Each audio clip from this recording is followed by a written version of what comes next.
sa maayong yuta. Muhatag o bumabungahong ani. Giniwaw nimo ang yuta, ug imo kining gibubuan. Imo kining giabunuhan pag-ayo.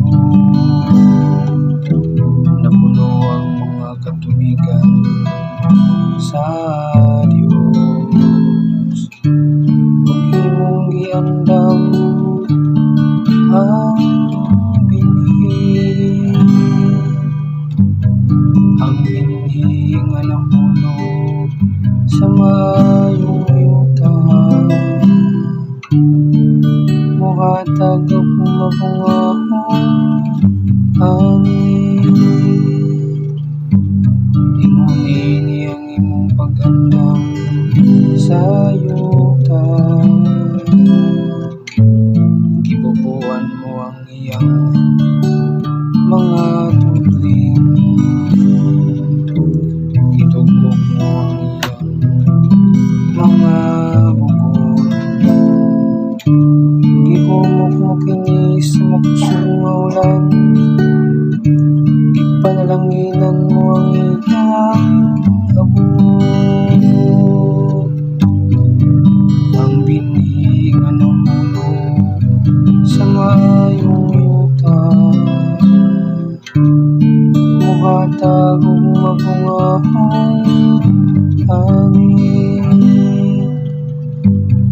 Gipurong-purongan mo ang tuig sa imong manggihatag o kaayo. Ug ang imong dalan nagasugwak sa bundang nga ani.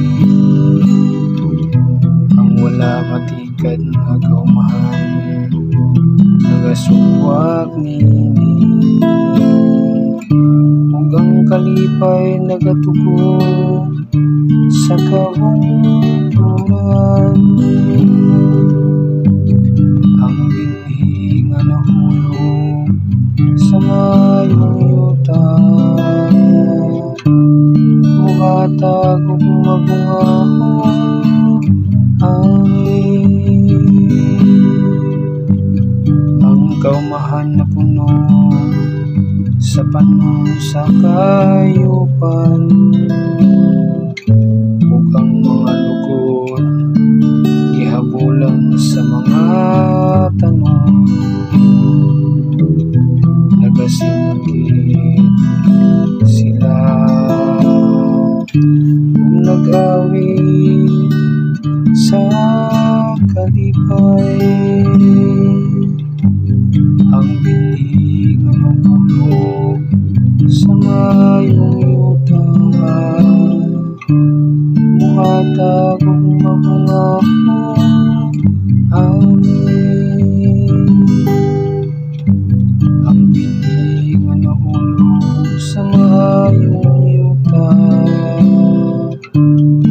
Muhatag o bumabungahong ani.